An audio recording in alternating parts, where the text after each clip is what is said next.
Saudações, os caros irmãos presentes. Formulamos votos para que estejam todos desfrutando de tranquilidade e a esperança de participar de um estudo não muito aborrecido. E boa vontade para abrir o coração a fim de que a doutrina espírita, que andar no permeio das nossas colocações, possa encontrar facilmente a adesão de todos, porque a doutrina espírita é o caminho. Os oradores estão aí para divulgar a doutrina, e então nós estamos aqui hoje para analisar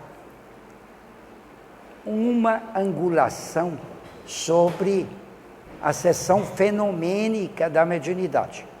Eu vou colocar uma visão da seção, que é a minha visão.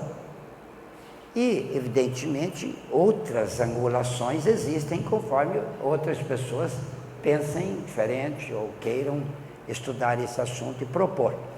Então, na minha fala, existem algumas novidades sobre prática fenomênica.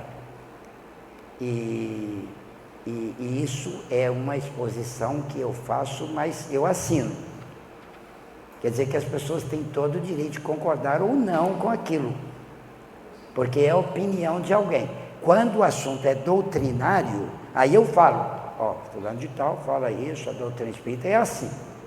Mas quando é opinião minha, eu preciso falar, porque aí não é autoridade quem está falando, é uma opinião de alguém que estudou o assunto e acha. Bom, outro aviso que eu queria dar antes do estudo é a respeito da citação. Quando a gente faz uma citação assim sobre pesquisa, e isso que eu vou falar aqui é uma colocação de pesquisa minha durante muitos anos que eu estou na doutrina fazendo observações. Mas eu estava dizendo que é a respeito da citação. Citação sobre pesquisa, a gente às vezes precisa colocar o lugar onde foi feita a pesquisa. E como essa pesquisa é minha, eu vou citar às vezes o centro onde eu trabalho. Isto é muito antipático. A gente não deve citar o centro da gente, porque é desagradável para quem trabalha em outro lugar, tal. Dá a impressão que a gente está convocando, convidando o pessoal daqui para entender o outro. E isso é besteira, isso é tolice. Nós, espíritas, estamos divulgando a doutrina espírita, e não a opinião do centro espírita, lá onde a gente trabalha. É a doutrina que é. E a doutrina é igual a toda parte. Quem estiver fora da doutrina pode divulgar até na sua própria casa, que continua fora da doutrina. Então, se eu por acaso falar assim, lá na minha pesquisa, lá no centro, isso é apenas para documentar, não é uma outra maneira de falar, certo? Então, o que eu queria falar é a respeito da seção fenomênica. Em primeiro lugar, começa com a palavra médium e mediunidade. Durante a minha fala, eu vou sentar, vou levantar, vou andar, vou fazer uma opção de coisa aqui. E se eu precisar escrever, eu escrevo ali. Então, começa com a palavra mediunidade. O médium é um sujeito comum. Ele não é diferente, não é melhor nem pior. Ele é um sujeito comum. Como tal, ele é um homem com as suas falhas e as suas virtudes. E é médium. Então, na hora que ele exercita a mediunidade, ele vai aparecer como um sujeito com aquelas falhas que ele tem. Agora, as falhas não pertencem à mediunidade nem ao espiritismo, pertencem ao sujeito lá. Então, cada médium é responsável por si mesmo. E a palavra médium também precisa ser conversada antes. Quem é médium é qualquer pessoa que fica influenciada por espírito, que é influenciável, que é alcançável por espírito. Esse que é o médium. Ora, todas as pessoas do mundo são alcançáveis. elas podem perceber isso ou não, mas são alcançáveis. No Livro dos Espíritos, que é a base fundamental da nossa doutrina, o primeiro livro oficial, o livro que o Allan Kardec, com o qual Kardec inaugurou a doutrina na Terra, no Livro dos Espíritos tem uma questão que fala sobre a influenciação dos espíritos para as pessoas. O Kardec perguntava se os espíritos influenciam os homens.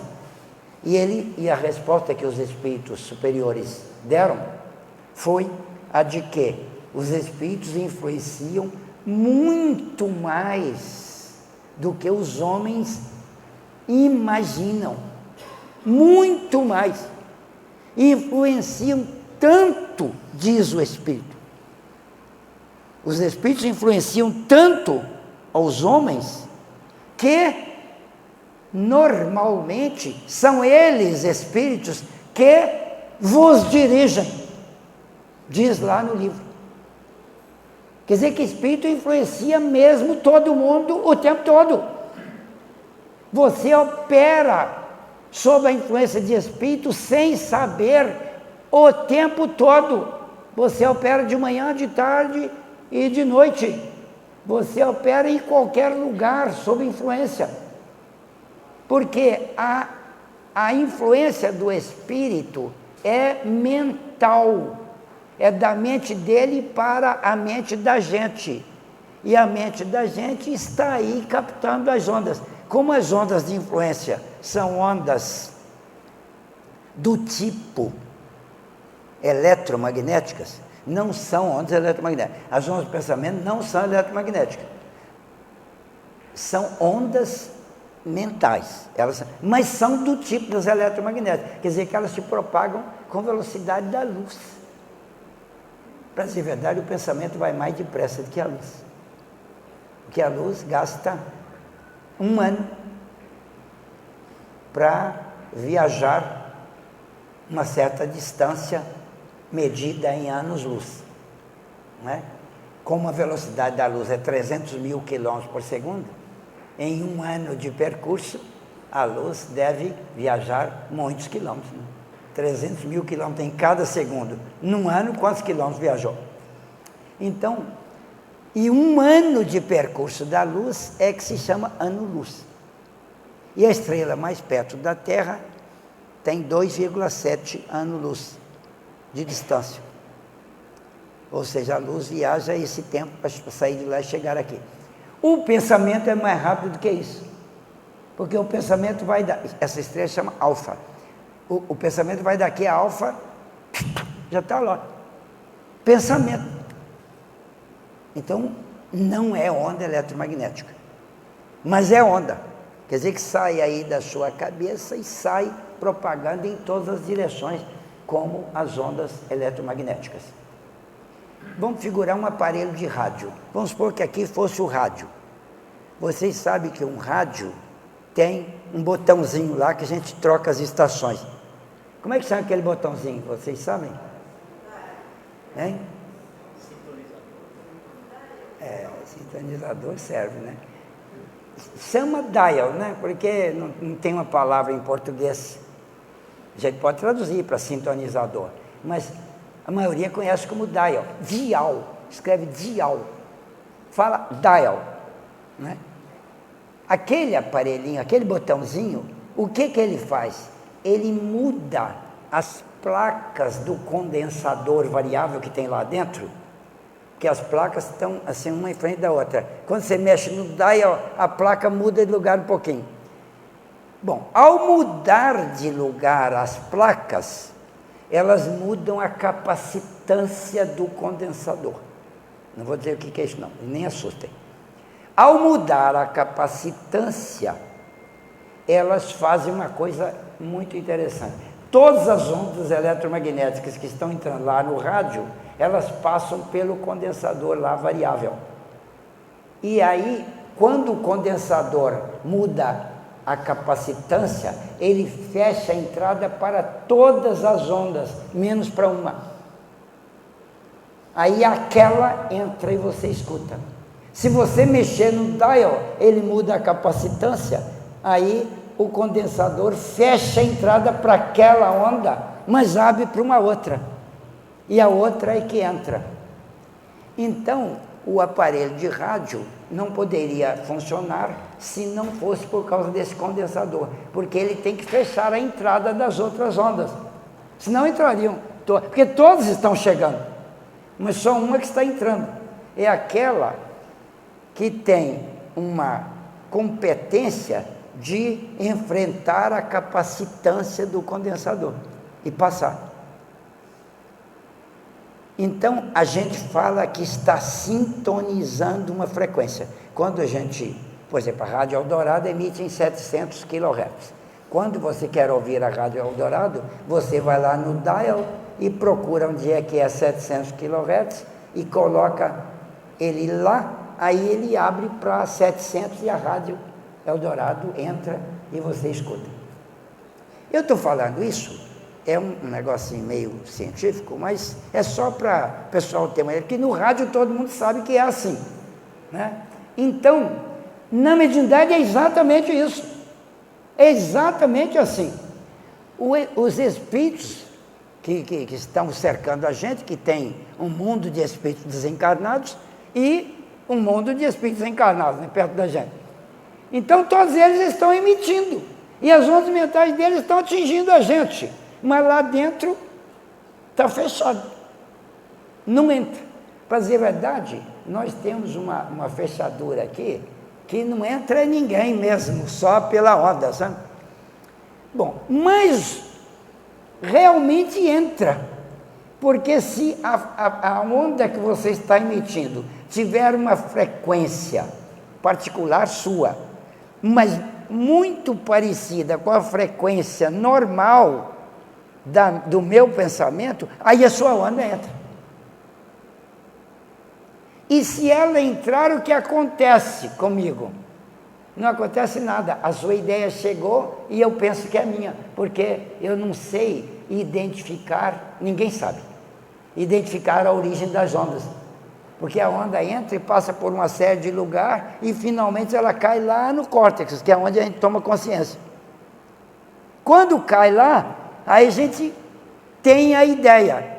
Ora, a onda que o espírito que a gente é um espírito, e é o espírito que pensa, e ele manda uma onda, essa onda é captada pelo corpo, e vai parar no córtex, aí você tem a ideia, quer dizer que a ideia que você tem e é sua, foi captada desse jeito.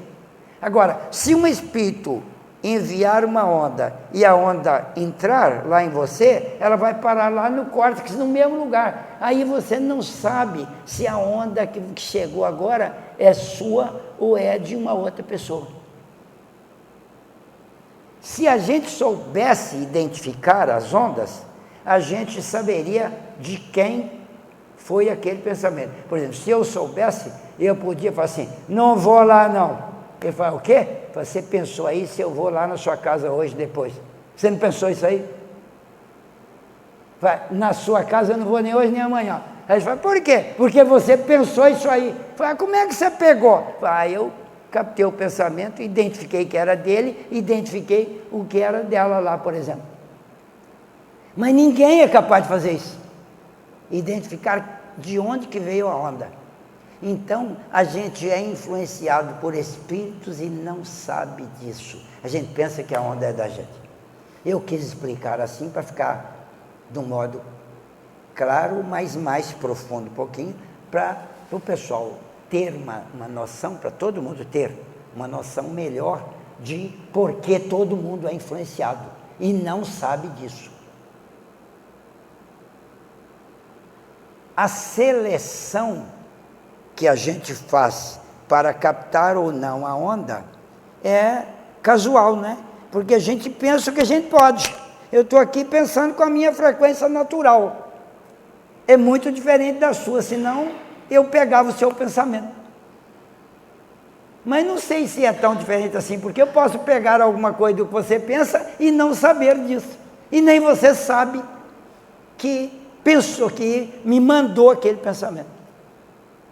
Pois bem, então simplificando, vamos pegar dois espíritos, um benfeitor e um perturbador, um obsessor.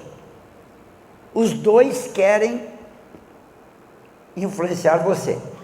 Os dois, para isso, eles vão pensar e a onda deles vai bater na sua mente, na sua competência captativa, que é uma glândula que tem por aqui chamada epífise, ou pineal.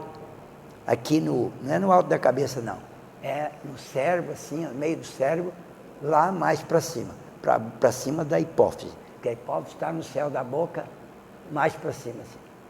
E a epífise está acima dela. Então, é a epífise que é a antena. Todas as ondas mentais entram por ali. E depois tem uma série de caminhos que elas passam, igual no rádio. Uma válvula conversora, uma válvula transformadora, uma válvula amplificadora e tal. E aí, finalmente, cai no córtex e o indivíduo tem consciência da mensagem que a onda trouxe. Ou seja, pega a ideia. Então, se um espírito bom quiser me influenciar, ele manda a onda dele e a onda chega.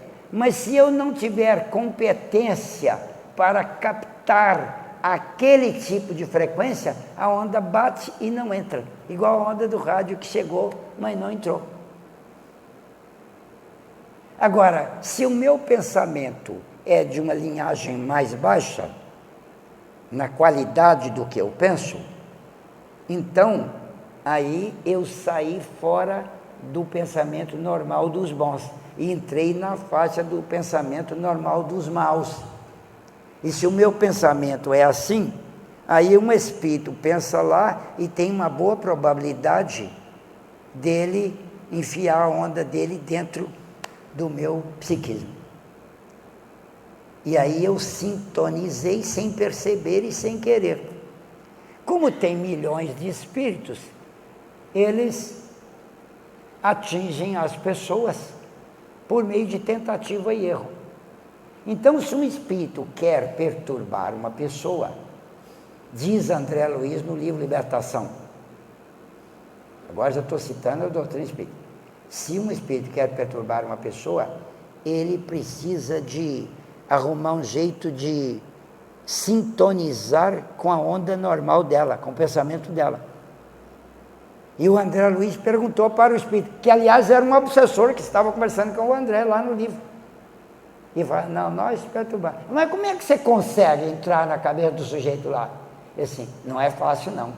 Às vezes a gente precisa ficar com ele alguns anos, exercitando, dia e noite sem parar.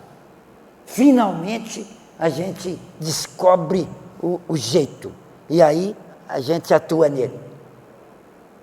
E todo mundo que quiser perturbar esse cara tem que pagar um pedágio aqui, porque eu é que entro lá. E eu então cobro.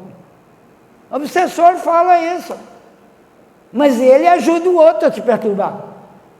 Então, quando um perturbador quer perturbar você, ele constantemente procura um espírito que tem facilidade com você e compra na mão dele lá uma entrada e através dele chega um monte de coisa ruim na sua cabeça, você não está sabendo.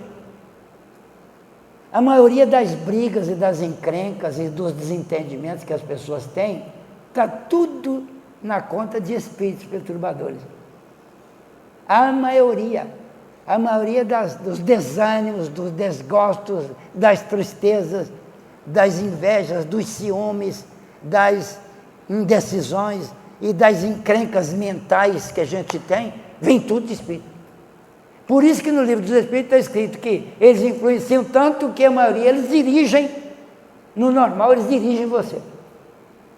Você é qualquer pessoa. O Espírito falou para o Allan Kardec. Falou, é assim que é.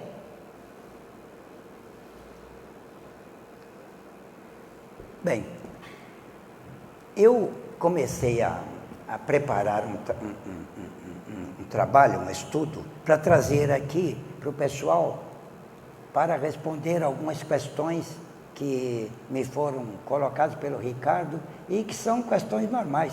Todo centro tem esse tipo de questão. Ele colocou aquelas questões, eu também lá onde eu trabalho, e onde eu já trabalhei por aí tudo, e onde eu já vi, para tudo que é lugar onde eu fui, é tudo do mesmo jeito. Aqueles problemas são universais nas sessões fenomênicas da mediunidade. Por que eu falo sessão fenomênica? É porque sessão mediúnica não traduz a sessão fenomênica. Porque mediunidade é uma coisa de todo mundo, né? Então, qualquer sessão que é feita no Espiritismo é uma sessão mediúnica. Se reunir a diretoria para debater se compra ou não um terreno que estão vendendo ali, é uma sessão mediúnica. Ah, mas não fizeram, mediúnica, porque espíritos estão lá, participando daquilo, bons e maus, tentando influenciar. Então a sessão, se alguém vai conversar sobre se vão limpar ou não a casa, é uma sessão mediúnica, porque os espíritos estão lá influenciando. Agora, quando você vai fazer uma sessão para comunicação com os espíritos, aí você vai produzir o fenômeno mediúnico, é diferente. É uma sessão mediúnica fenomênica, porque pode ser mediúnica, não fenomênica. Então esta da prática aí é fenomênica da mediunidade. Então, as sessões, eu então preparei um estudo sobre isso, porque há um tempo atrás eu escrevi um livro inteiro sobre mediunidade, mas não foi publicado. Não, ele ainda está lá entalado, né? E um dos capítulos lá é a sessão fenomênica da mediunidade. E tem muita coisa lá, muita coisa. Nosso livro é grosso. Então, para eu trazer para vocês aqui uma apostila, eu não tinha como copiar do livro. Eu tive que escrever de novo, um negócio mais simples, mais resumido, para trazer uma ideia geral. E isso, escrever de novo, deu trabalho, eu não consegui terminar até hoje. Estou no finzinho, mas não terminou. Então não deu para trazer, porque eu ia mandar para ele ia duplicar para vocês terem na mão. Então isso vai ficar para depois. Eu até preferi assim, porque vocês vocês têm o direito de não saber se vocês querem essa apostila ou não. Né? Só porque tem uma apostila de mediunidade não quer dizer que você quer. Você precisava me escutar primeiro para saber o que é que eu estou falando, que tipo de mensagem eu estou trazendo, para você saber se você quer aquilo por escrito ou não. Então, o que eu vou falar hoje dá uma ideia para você saber se você quer. Aí, se você quiser, a apostilinha, eu vou trazer, o Ricardo duplicará aí para vocês. Não vou vender caro não, menos de R$800 cada um. Mas, então, esse trabalho que eu fiz sobre a sessão fenomênica, ele então vai lidar, é o Centro Espírita lidando com os médiuns. E para lidar com os médiuns, o Centro Espírita, desde o início, ele tem um problema. Eu tenho que dividir os médiuns em dois grupos, os principiantes e os não principiantes, que a gente chama de experimentados. Os mais experimentados, já passaram por experiências, né? Então, experimentados, que não são principiantes. Porque esse negócio de médio desenvolvido ou não desenvolvido é impróprio, essa palavra. Falar desenvolver mediunidade é palavra imprópria, porque desenvolver é desabrochar qualidades, qualificações. E o médium não cresce na sua quantidade mediúnica, numa encarnação. Ele nasce com ela e morre com aquele tanto com o qual ele nasceu. O que ele pode é aprender a lidar com isso. Isso chama educação da mediunidade. Isso ele pode fazer. Ele pode se transformar num bom trabalhador, quer dizer, um indivíduo habilitado a lidar com o fenômeno mediúnico, mas ele não aumentou a mediunidade porque ele exercitou. A mediunidade dele é única. E cada pessoa tem um tanto de mediunidade diferente.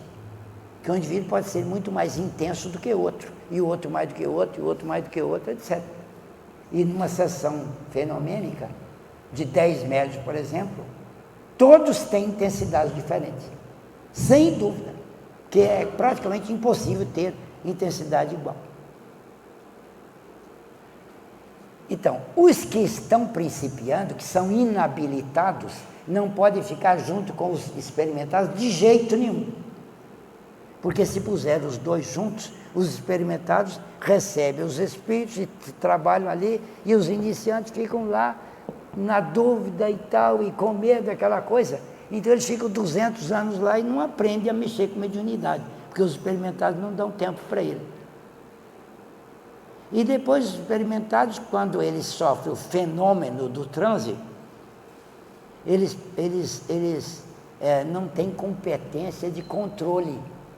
Então, o transe explode no médium iniciante com barulho, com trejeitos, com uma porção de coisas que o coitado não consegue evitar, porque ele ainda não treinou o seu domínio inconsciente de mediunidade, que é o domínio da sua inconsciência física perante o transe. E isso ele vai dominar com exercitamento. De modo que tem 2 tipos de sessões fenomênicas. A sessão para os principiantes e a sessão para os experimentados. Ora, quando você tem um filho para mandar para a escola, você manda para a escola para quê? Para ele se habilitar, não é? Porque ele é inabilitado no conhecimento. Então, se você fala, filho, você não precisa ir na escola não, vai arrumar um emprego. Aí ele vai arrumar um emprego, chega lá e fala assim, você tem qual habilitação? Ele fala, nenhuma. Ele fala, então não te dou emprego. Então, a mãe do menino já sabe disso e o manda para a escola para ele se habilitar, porque aí ele arruma emprego. Então, quando ele está habilitado, ele sai da escola habilitado, agora ele vai fazer o quê? Ele não vai mais aprender, ele vai trabalhar. Ele vai ser útil com aquilo que ele faz. Ele vai servir. Pois bem, médium também é assim. Os principiantes não são habilitados, mas têm a mediunidade, mas não sabem mexer com eles, não são úteis. Então eles precisam se habilitar. E aí eles precisam de passar por sessões de habilitação. Então eu chamei as nossas sessões que eu mexia, de APRIM, quer dizer, habilitação dos principiantes. A-H-A, né? APRIM, habilitação dos principiantes. Então, os principiantes vão para o APRIM. E os outros? Os outros vão para onde? Como é que chama a sessão? Desobsessão. Essa palavra não serve. Por quê? Porque desobsessão é o que o centro espírita faz. Não é o que a sessão faz. O centro espírita que é o local da desobsessão. Porque a desobsessão é tudo que o centro espírita faz. Se você dá sopa para o sujeito, você está fazendo desobsessão. Porque com a sopa ele tranquiliza, ele mata a fome, fica leve e desliga do obsessor. Então foi desobsessão. Qualquer atividade que você faz no centro é desobsessiva. Porque todo o trabalho no bem que você faz está colocando você mais longe do alcance dos obsessores. Então, tudo que o centro faz é que é desobsessão. Você não vai chamar uma sessão de desobsessão. Nem o Chico Xavier lá não chamava dele lá. Lá ele chamava de enfermagem mediúnica. Porque o que eles fazem com os espíritos sofredores? Eles fazem enfermagem. Agora, eu generalizei um pouco mais. No meu livro eu coloco que a sessão para os experimentados se chama Serviço na Utilidade Fenomênica. Porque ele trabalhou, ele estudou, está habilitado, agora ele vai trabalhar. Aonde? Em alguma utilidade. Porque se ele não for útil, ninguém vai contratá-lo. Então ele vai trabalhar na utilidade fenomênica. Então eu chamei a sessão de SEUF. Fácil de falar, simples. SEUF. Sessão na utilidade, CUF, utilidade, UF, utilidade fenomênica, sessão de utilidade fenomênica. A outra é a APRIM, sessão de habilitação dos principiantes. Pois bem, hoje, aqui nesse estudo nosso, eu não vou falar do APRIM, não vou falar de habilitação de médios, porque isso é muito, lá no meu livro, é metade do livro, quase. Não dá tempo de, não dá, pelo menos nesta conjuntura, eu não vou falar aqui. Eu vou falar direto da sessão, vou falar do seu. Como é que funciona uma sessão lá, uma sessão lá no SEUF, no Serviço de Utilidade Fenomênica. Como é que é uma sessão? Eu vou só descrever uma sessão.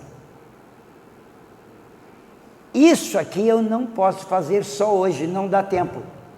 Daqui um pouquinho eu já estou terminando, que já são 8h35. Às 9 horas eu tenho que parar. Então, eu vou só começar a falar do SEUF. Como é que funciona a sessão fenomênica, a sessão de utilidade fenomênica. Então, todos os médios estão lá para serem úteis. Então, começa daí. Ó, você não está indo lá para exibir categoria. Você não está indo lá para trabalhar para você. Você está indo lá para trabalhar para os espíritos necessitados. Porque lá é de utilidade. Então, o seu objetivo é ser útil.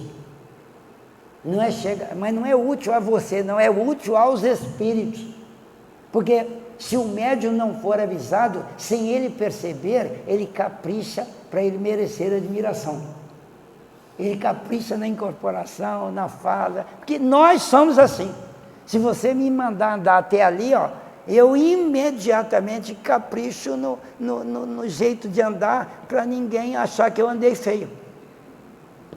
O ser humano é assim e não tem defesa, não tem jeito de sair disso. Então a gente tem que proteger os coitados dos médios, senão eles caem na vaidade sem perceber. E todos os espíritos falam que a vaidade é o pior inimigo do médium. E ele vai cair na vaidade. Porque na hora que ele fizer alguma coisa que deu certo, ele já vai tocar viola. Vai. Eu que fiz, eu que... Né? Não tem jeito. Eu até combinei com a minha filha, com quem eu brinco muito, né? De quando a gente escorregar e fizer uma vaidade qualquer, o outro fala, eu também gosto de fazer isso, para poder chamar a atenção da gente, que a gente fez alguma coisa para exibir e não percebeu. Porque a gente vai no automático, a gente é exibidor, porque nós precisamos de apoio, de atenção e de valorização vinda de fora. E o médium, como ser humano que é, ele também precisa. E ele vai usar a mediunidade para ter valor social, valor familiar, valor humano, etc. E aí ele arrebenta com a mediunidade dele. Porque a vaidade, que é um aspecto de orgulho, né, é o pior inimigo do médium. Bem, então, o médium vai lá para ser útil. Então, tem que exercitar isso muito com o sujeito. No APRIM tem que trabalhar muito nisso. Ó, o negócio não é você, não, é a utilidade lá. Você vai trabalhar para os espíritos. Então, qualquer coisa que você fizer lá dentro daquela sala, você tem que estar pensando em servir. Igual Jesus falou, eu não vim para ser servido, eu vim para servir. Agora, nós aqui nesse mundo vivemos o tempo todo para sermos servidos. A gente praticamente não faz nada para servir. Se alguém falar para mim assim, para mim, ou para uma pessoa qualquer, eu vou dar um exemplo aqui de um rapaz. Pega um rapaz e, digamos, seu irmão não, seu colega, seu primo. Você fala assim para ele, ô fulano, vamos comigo lá no centro da cidade, eu preciso de ir lá. Aí ele fala assim, como é que você vai? Vai a pé, daqui ali, pode ser pertinho. Eu falo assim, não vou hoje não. Eu falei, não, vamos lá comigo, eu preciso de você. Tá. Ele não quer. Não quer por quê? Porque não tem interesse nenhum para ele. Então você não vai conseguir que ninguém no mundo faça nada para você se você não pensar no interesse dele. Agora, se você, vamos comigo lá, porque lá onde eu vou está assim de menina bonita. Aí ele fala assim, onde é que nós vamos? Na mesma hora, já surgiu interesse para ele. Ou então assim, vamos lá comigo que eu te dou R$500. Ele assim, sargento, soldado está preparado e pronto. Então vamos, R$500 eu vou. Então, olha só, o ser humano é assim. Você tem que comprar o interesse dele, senão ele não faz. Agora, quem faz sem ser por interesse, é aquela pessoa que decidiu seguir o conselho de Jesus. Porque Jesus veio marchar contra a correnteza. Jesus veio ensinar uma regra miserável, de difícil, que é amar o próximo. Não vou amar o próximo, não é do meu interesse. Meu interesse é ser amado. Você está enganado comigo. Você quer que eu vou amar o próximo? Vou amar não. Não, vai lá e ama o próximo. Por quê? Vou amar não. Não é do meu interesse. O que eu ganho com isso? Então Jesus, como pedagogo eminente que era, ele primeiro falou do prêmio. Ele plantou a ideia de reino de Deus. Eu disse, o reino de Deus é como uma pérola muito bonita e muito perfeita e muito colorida e muito agradável. É uma pérola maravilhosa. E um especialista bateu o olho na pérola e falou, nossa, o que eu faço para ter essa pérola? Eu disse, ela custa tanto, muito dinheiro. Aí Jesus continua e fala assim, então esse mercador de pérola foi lá vender tudo que ele tinha para comprar aquela pérola, que era caríssima, porque agora ele não podia mais viver sem ela, sem aquela pérola. O reino de Deus é isso aí, igual a pérola. Aí você, opa, o reino de Deus é assim, então já estou interessado nesse reino aí. Como é que é? Como é que faz para entrar lá? E várias parábolas de Jesus, ele falava que o reino de Deus era como, e contava uma história. O reino de Deus é...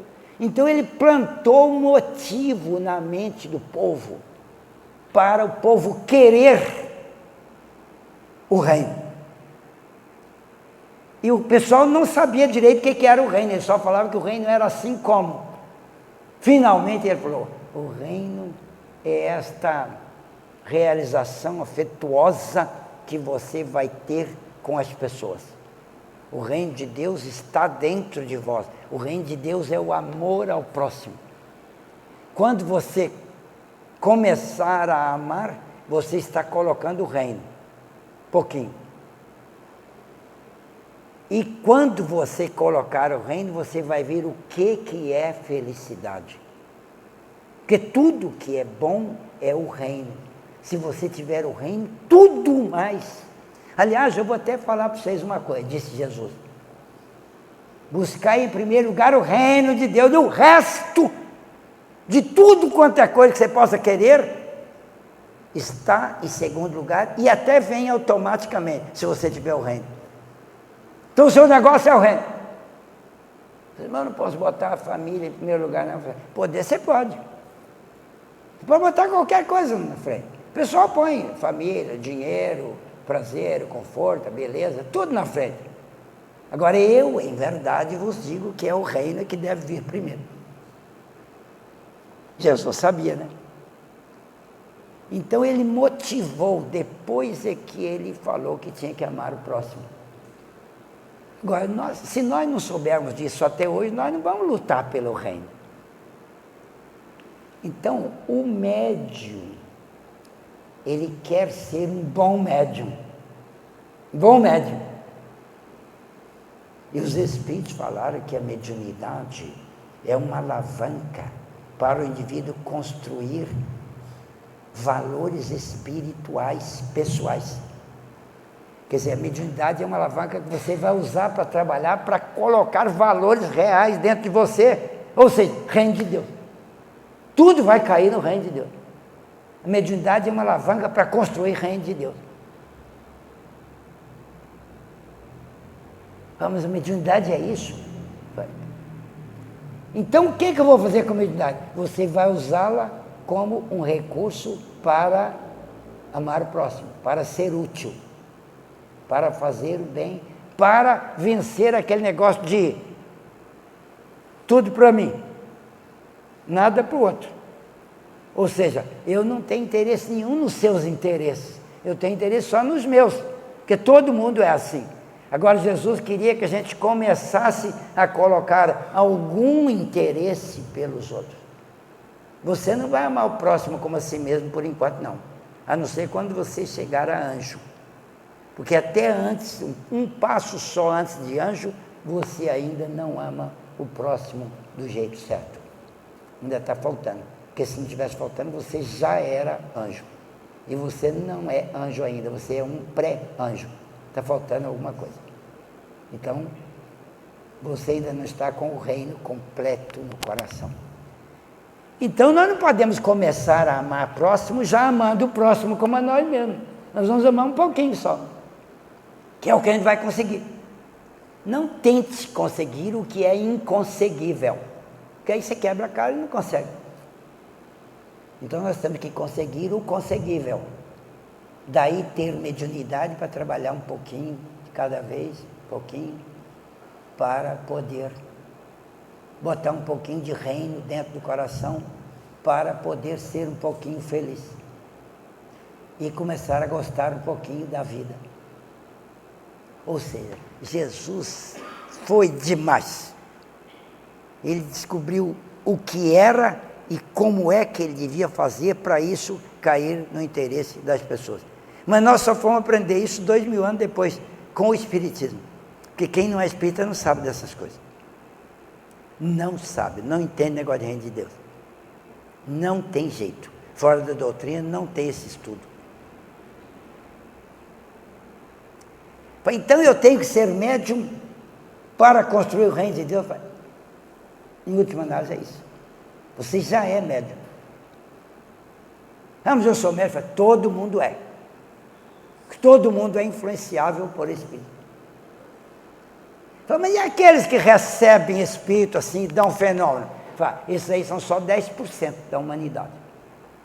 Esses aí têm uma alavanca direta e mais importante, mais complicada, mais difícil e mais útil. De modo que quem aceitou vir com mediunidade fenomênica, aceitou o sacrifício, porque a mediunidade chega com dor e com encrenca. Já viu um mundo de médium amaldiçoando a mediunidade? Foi não amaldiçoa, não, ela é uma faca de 2 gumes. É você, é quem está manobrando a faca, é que dirige, é que estabelece para que a faca funciona. Porque você pode usar uma faca para matar os outros, ou uma faca para cortar tocinho e fazer torresmo, que é muito gostoso. O que você quer fazer com a sua faca? A mediunidade é isso. Enquanto você não estiver usando a faca para o bem, ela corta contra você.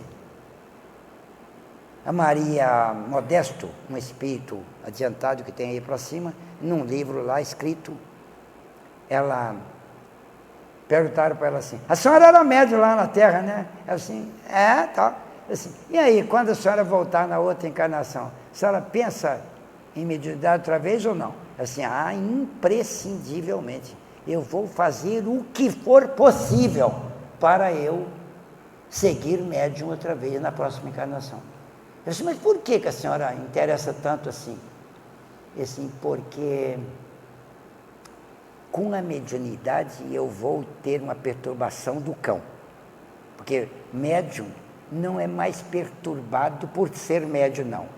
Ele é tão perturbado quanto qualquer não médium. Mas como ele tem mediunidade, ele percebe mais. Então ele adoece mais. Tudo nele é mais intenso. E pode ver, todo médium intenso, ele começa doente. Doente, é doença, é estômago, é cabeça, é rim, é não sei o quê, é encrenca, é o diabo aquático que acontece com o médium. E depois que ele quebra a cara muito tempo, alguém fala para ele, vai num centro. Você já viu falar em centro espírita? Diz que eu tenho um centro lá perto de casa, lá, vai lá. Qualquer centro você vai lá. Lá eles entendem esse trem aí. Então ele vai para ficar livre da doença que ele chama de mediunidade. Não é, mas ele pensa que é. Ele não está doente por causa da mediunidade, está doente por causa da cretinice dele. Mas a mediunidade bota a doença em maior intensidade, né? Então ele vai por causa da doença e fala, vocês aí curam mediunidade? Se perguntar isso para mim, eu respondo certo ou errado para ele agora. Porque se eu for responder certo, ele vai embora, não vai nem entrar. Então eu respondo errado, falo, nós curamos sim, pode entrar. Vocês curam mediunidade? Cura. Recebe o espírito? Recebe. Quero falar com a minha mãe, vamos ver como é que está o negócio lá, vamos. Vamos ver. Mas se garante que ele vai falar com ele? Você, eu não garanto nada, mas eu não posso contrariar a vontade dele, senão ele vai embora. Mas eu posso falar com a minha mãe? Eu assim, poder pode, eu não sei se você consegue. Mas se eu falar isso para ele, só desanimo ele. Então agora eu falo assim, tem jeito. Eu não menti, porque tem jeito mesmo. Vira santo para você ver se você não fala com sua mãe. Claro que você fala. Mas eu não posso falar isso para ele. Então é assim que funciona a entrada. A gente agrada de vida e servir. E cá dentro nós não vamos dar nada daquilo que ele quer. Porque a cura dele não depende de sarar a doença dele. Às vezes a doença dele, ele até precisa dela. Então não podemos prometer isso para ele. Mas nós vamos colocá-lo, vamos apresentar para ele a doutrina espírita. Através da mediunidade ele alcança o espiritismo. Quando ele entendeu o espiritismo, ele fala, nossa, valeu a pena ter tido mediunidade. Me encrenquei, sofri, feito um condenado, mas graças a isso eu cheguei ao espiritismo. Que é o que a Maria Modesto falou lá. Se eu tiver mediunidade encrencada, eu vou acabar caindo no espiritismo. E eu não posso correr o risco de não ser espírita na próxima encarnação. Porque o espiritismo é o consolo completo para o coração. Os espíritos só não são mais felizes porque eles são os idiotas. Eles não sabem ser tão felizes como eles podiam. Os espíritas. Por isso que eu falei, somos os idiotas. Porque a gente às vezes é muito infeliz, mesmo sendo espírita. E a gente tinha 1000 motivos para gostar demais da vida, né? Por causa da doutrina espírita, que ela bota a gente. Pois bem, então o médium vai para a sessão fenomênica. E a sessão fenomênica começa... Bom, no meu trabalho aqui, eu vou descrever para vocês a sessão fenomênica desde o começo até o final. Ela começa com uma prece. Até a prece eu vou estudar com você como é que ela deve ser conduzida. Você pode fazer a prece que você quiser, mas eu vou dar um modelinho para você, curtinho assim, ó, para você se orientar em como é a conveniência. Depois você escolhe se você quer ou não. Aquele modelinho que eu vou te dar não é prece obrigatória, é uma sugestão de palavreado que é mais útil para você. Só isso, de assuntos e tal. E termina a palestra com a prece de encerramento, que é um outro modelinho, assim. O que você deve falar no final. Agora, daqui até lá, e como é que você lida com todos os tipos de espíritos que vão aparecer lá. Então, tem 4 tipos de espíritos que aparecem na sessão fenomênica. Primeiro são os benfeitores, que são os espíritos do bem, espíritos adiantados, que dirigem, que trabalham no centro e que dirigem as atividades fenomênicas da mediunidade da parte espiritual, porque a parte física quem dirige são os homens. Espírito não mexe com a parte humana, porque se eles fizessem isso, a gente não tinha nada para fazer. Ah, sou idiota, chego lá, os espíritos fazem tudo e eu fico lá fazendo o quê? Deixa eles ganhar o reino do céu, eu vou embora para o inferno mesmo. Quer dizer, não tinha como. Então, eles deixam a sua parte para você. E a sua parte eles não fazem, nem que você peça. De modo que tem muita coisa que você quer que os espíritos façam e eles não fazem, porque isso compete a você. Agora, a parte deles, eles fazem e você não precisa se preocupar com ela. Você tem que preocupar só com a sua. Então, durante o estudo, nós vamos ver o que é que compete aos homens e o que é que compete aos espíritos na sessão fenomênica. Mas tem 4 tipos de espíritos. O primeiro é espíritos benfeitores. Eles não apenas organizam os trabalhos e dirigem toda a parte espiritual, até quem vai comunicar e tudo mais, quem entra lá na sessão. Está tudo no centro espírita, bem organizadinho, está tudo planejado por eles. Agora, os encarnados podem atrapalhar. E graças aos encarnados pode entrar até espírito perturbador e indesejável dentro da sessão. Graças aos encarnados. E os espíritos às vezes deixam. Porque se eles não quiserem deixar, o espírito não entra. Mas às vezes eles deixam para o indivíduo aprender. Aliás, está isso escrito pelo próprio Allan Kardec, desse jeito, essa frase. Então, os espíritos benfeitores não apenas dirigem, como eles também se comunicam pelos médiuns. E as sessões fenomênicas que os homens têm feito padecem de uma falha grave.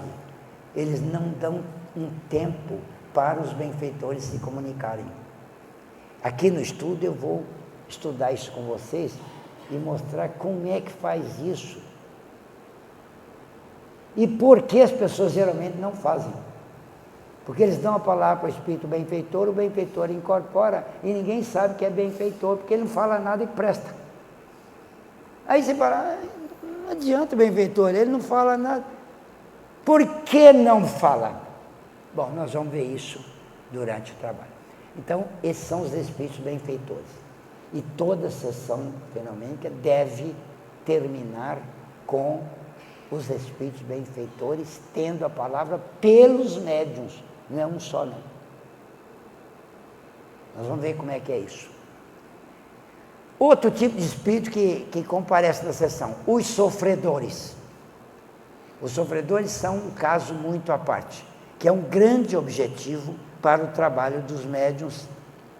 Bom, eu daqui para frente vou começar a parar de falar a palavra médium. Eu vou falar médium fenomênico e vou abreviar isso para MF. MF é o médium fenomênico.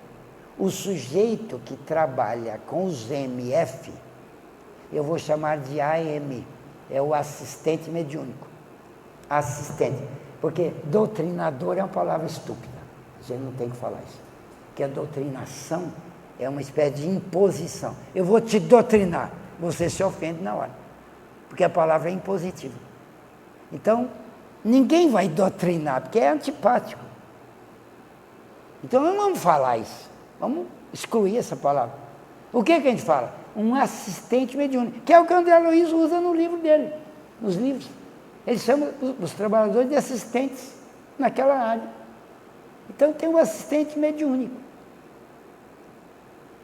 E o assistente mediúnico é o AM, ele é que trabalha na sessão com os médiuns. Mas o AM não é o que dirige a sala, não. O que dirige a sala é o AG, é o agente de grupo, é o assistente de grupo, assistente de grupo. Porque ele dirige o grupo, ele assiste. Porque ele não dirige, ele assiste. Ele é um servidor. Nós não usamos a palavra dirigente porque ela é antipática, ela indica superioridade.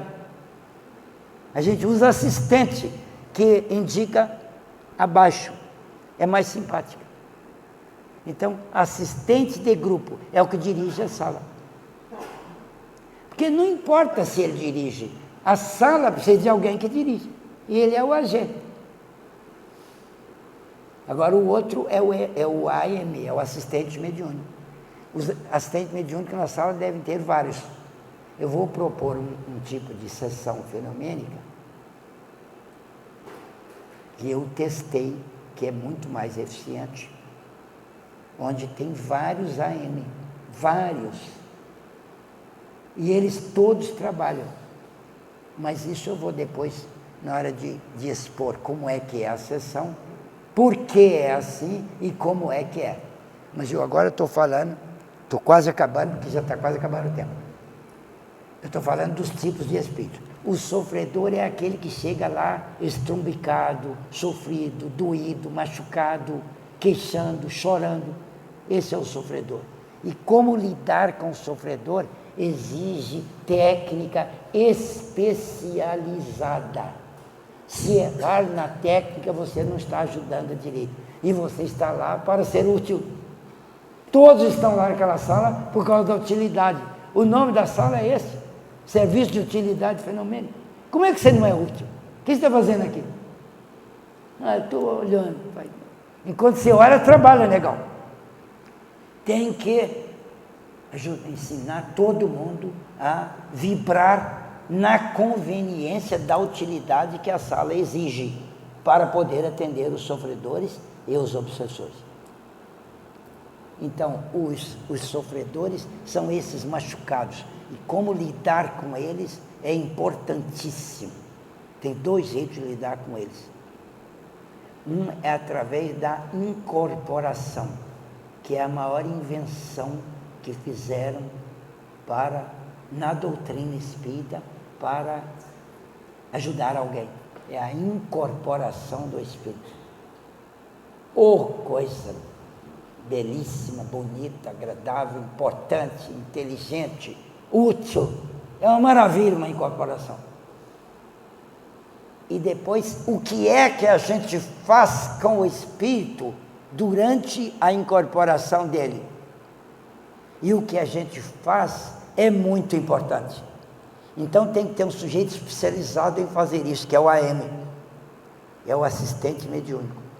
Que o sujeito incorporou, o AM está lá do lado dele imediatamente para atendê-lo. E agora, como atende é que varia. Tem a tecnicalidade ideal para atender o sofredor incorporado. Bom, o terceiro tipo de espírito que comunica, primeiro é o benfeitor, o segundo é o sofredor, o terceiro é o obsessor. Também tem técnica especializada muito diferente do atendimento do sofredor. Muito diferente. A gente tem que estudar direitinho qual é a incumbência do obsessor e qual é a incumbência da sessão. O que é que eu quero com essa incorporação? O que é que ele quer ao incorporar aqui? Porque geralmente o obsessor não quer nada. Ele não foi lá porque ele quer. Ele foi trazido. Então o obsessor, quando chega, ele precisa ser tratado de um jeito muito especializado. E se a gente não souber, a gente erra tudo e ele vai embora irado e a gente fica amolado. E a sessão tem que ter um altíssimo índice de vibração afetiva. Senão, ela perde defesa vibratória. E se ela tiver altíssimo índice, garantido pelos encarnados, os benfeitores deitam e rolam de valor para eles fazerem o bem dentro daquela sala. Então a gente precisa de aprender direitinho. Não estou dizendo que vocês vão aprender isso, vocês já sabem. Eu só aqui vou falar de acordo com novas palavras, mas é aquilo que todo mundo já sabe. Tem que ter regras assim, as regras são muito especializadas sobre como lidar melhor. Porque a gente pode lidar com o obsessor de um jeito qualquer. E você pode lidar de um jeito qualquer com o sofredor, de um jeito qualquer com o obsessor, e no fim ainda foi útil. Olha só. Você ainda fez caridade e está bem. Mas se você soubesse um jeito de fazer melhor, é claro que você quereria fazer, não é? Então é por isso que a gente precisa estudar coisas assim, né, de vez em quando reciclar, para a gente ver se o que o outro está falando tem alguma novidade para ajudar a gente. Porque eu, para aprender uma porção de coisa que eu sei, eu viajei pelo país inteiro fazendo palestra. E eu tinha problemas de ordem mediúnica. Então eu chegava lá e entrevistava todo mundo que mexia nas mediunidades dele lá, para ver o que é que eu podia aprender com aquilo. E eu fui construindo uma porção de informações com base no que faz em Mato Grosso, o que faz em Curitiba, o que faz em Porto Alegre, o que faz na Bahia, o que faz em Recife, o que faz no Rio de Janeiro, o que faz em São Paulo, em Belo Horizonte. Porque tudo é lugar onde eu andei, eu entrevistava o pessoal para saber como é que era. Então, finalmente, eu escrevi sobre isso. E quando eu escrevi, mostrei para os companheiros que eu próprio visitei, eles adoraram, me dão e tal. Falei, vou publicar esse livro, mas o negócio do dinheiro tem hora que chateia a gente, né? Se não, para publicar hoje está um problema. Ninguém quer publicar com o dinheiro deles, eles querem publicar com o dinheiro da gente. A gente não tendo dinheiro, o livro não é publicado. Mas isso é outro assunto. Então, espírito sofredor, espírito obsessor, e ainda tem o brincalhão, aquele que é o gozador, ele entra lá para fazer farra, tal. E outra coisa, às vezes ele disfarça. Conforme o médium, ele consegue tapear o médium. Porque o doutrinador, né? Eu não gosto dessa palavra. O AM é facilmente tapeado pelo espírito. Se o espírito fala, eu sou um sofredor. Aí o que o AM faz? Ele acredita. Porque ele está ouvindo, ele vai fazer o quê? Eu duvido que você é sofredor? Ele não pode falar isso. E eu próprio já caí nessas barreiras várias vezes. O sujeito é um sofredor, entra lá e eu caprichei num consolo, gastei uns 10, 15 minutos consolando. Na hora que eu acabei, ele deu uma risada gostosa, falou assim, você é um bobo, eu sou um gozador, estou aqui para mostrar que você não sabe nada e tal. E eu fiquei chateadíssimo com aquilo e ele foi embora dando risada. Aí a culpa não é minha, é do médium. É o médium que deixou isso acontecer, porque o médium tinha que me avisar isso. E o médium tinha que saber que tipo de espírito era. E ele tinha que ter falado, ó, esse cara aí é gozador. Ele tinha que ter falado. O coitado do médium não sabia. Ninguém treinou ele para saber. Como é que ele ia saber? Eu não posso botar a culpa nele. Aí eu botei a culpa em mim. Falei, eu não estou preparado para fazer isso, porque eu não fui capaz. E eu nunca vou ser capaz. Eu não tenho competência para perceber o tipo de espírito lá, antes dele denunciar. Tanto que se a gente vai lidar com o espírito na base de perguntar para ele, a gente está enrolado, a gente vira refém dele. Porque ele informa para a gente se ele quiser. Então ele vai deitar e rolar, né? De modo que tem técnica, tem jeito de lidar com esses 4 tipos. Então a nossa sessão fenomênica vai ser uma onde vão incorporar esses 4 tipos de espíritos e nós vamos ver como é que lida com eles. Então na próxima vez, bom, vocês querem que eu volte para dar isso? Que agora está na hora de perguntar, né? Porque vocês já viram o que é, mais ou menos. Se vocês não quiserem, tudo bem, eu só mando a apostila, vocês estudam aí. Agora, se quiserem, eu venho. Querem? Todos ou só alguns? Bom, então tá bom. Pode vir, Ricardo? Olha, agora, semana que vem eu venho e vou, mas aí eu vou projetar no Data Show. Eu vou projetar as frases e aí nós vamos ler e estudar parágrafo, pedaço por pedaço da apostila que eu escrevi.